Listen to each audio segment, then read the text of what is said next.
अभ्यास का पहला क्वेश्चन है, सही विकल्पों को चुनिए। धान की फसल है खरीफ फसल, यानी धान की खरीफ फसल है। चना की फसल है, चना की रबी फसल है। उसके बाद उर्वरक है, तो उर्वरक है, इसमें से हो जाएगा अकार्बनिक। उसके बाद खरपतवार हटाने को कहते हैं निराई। उसके बाद अनाज का भंडार किया जाता है, यानी जूटों के बोरों में, धातु के पात्र में, कोठियों में, एफसीआई गोदाम में, यानी सभी में होगा। यहाँ पर रिक्त स्थानों की पूर्ति कीजिए। मिट्टी को उलटने पलटने की प्रक्रिया को जोताई कहते हैं। हम लिख देते हैं जोताई। उसके बाद खाद डैश पदार्थों का मिश्रण है, तो खाद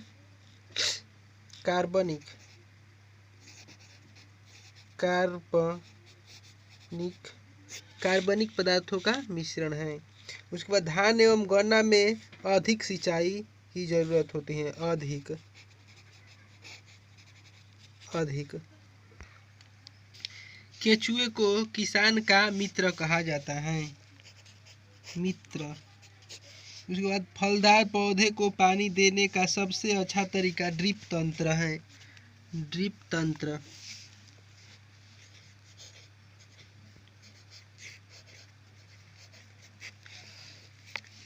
कॉलम ए कॉलम बी में मिलान करना है, तो यहाँ पर मिलान करते हैं। खरीफ फसल, यानी खरीफ फसल है धान मक्का। उसके बाद रबी फसल गेहूं चना मटर।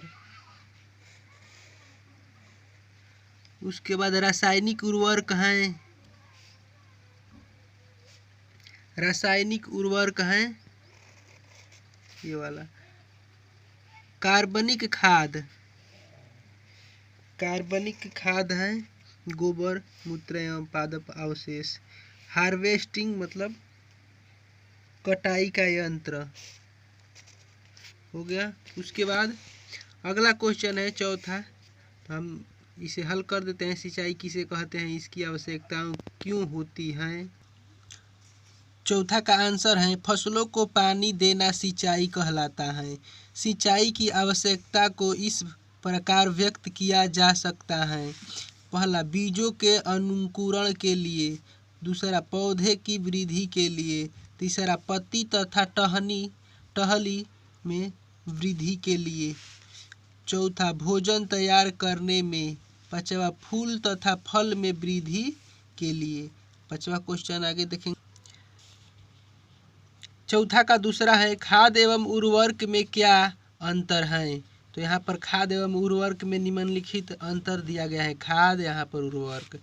पहला है खाद प्राकृतिक पदार्थ है जो गोबर, मानव अपशिष्ट एवं पौधे के अवशेष के विघटन से प्राप्त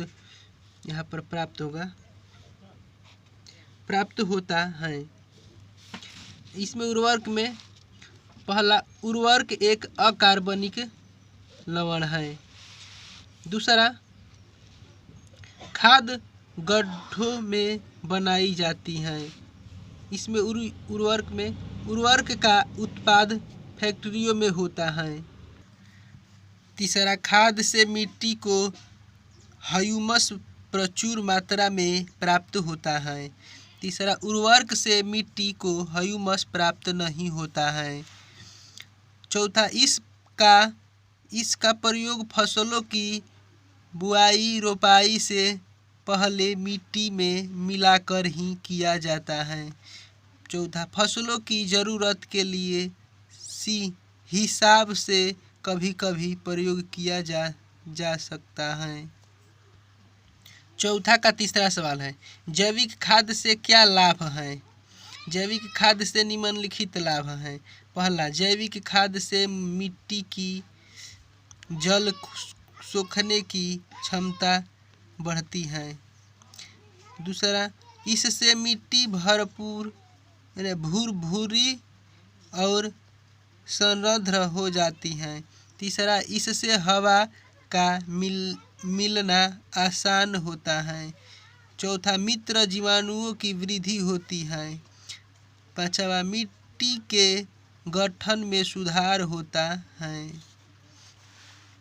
चौथा सवाल, खरपतवार क्या हैं, हम उनका नियंत्रण कैसे करते हैं? खेतों में कई अन्य अवांछित पौधे प्राकृतिक रूप से फसल के साथ ही उग आते हैं। उन्हीं अवांछित पौधे को खरपतवार कहते हैं। खरपतवार को निराई या निकौनी के द्वारा हम फसल से अलग कर सकते हैं और फसलों को खरपतवार से बचा सकते हैं। खरपतवार नाशी दवा का उपयोग कर भी खरपतवार पर नियंत्रण पाया जा सकता है। पांचवा सवाल, फसलों की उपज में सुधार हेतु महत्वपूर्ण सुझाव दीजिए। क्वेश्चन है तो आंसर, फसलों की उपज में सुधार लाने हेतु महत्वपूर्ण सुझाव निम्नलिखित हैं। मिट्टी को ठीक से तैयार करना। दूसरा, उत्तम बीजों का चयन करना। तीसरा, समय से बुआई। चौथा, समय समय पर सिंचाई। पांचवा, समय समय पर निकौनी। छठा, जैविक खाद का अधिक से अधिक प्रयोग। सातवां, वैज्ञानिक पद्धति से खेती करना। आठवां, केचुए का प्रयोग। चौथा का छठा सवाल, केचुए को किसानों का मित्र कहा जाता है, क्यों? आंसर है, केचुए किसानों का मित्र होते हैं क्योंकि केचुए जोजन के रूप में मिट्टी को ग्रहण करता है और यहाँ पर भोजन होगा,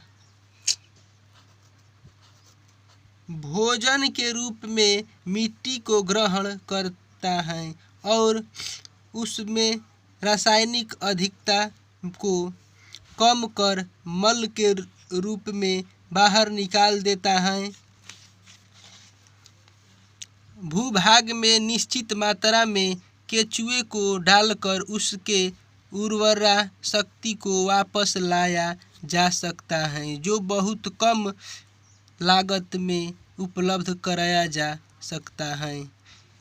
इन सभी कारणों से केचुए को किसान का मित्र कहा जाता है। हाँ, तो सभी वीडियो को देखने के लिए वीडियो को सब्सक्राइब कीजिए और वीडियो पसंद आए तो लाइक कीजिए। धन्यवाद।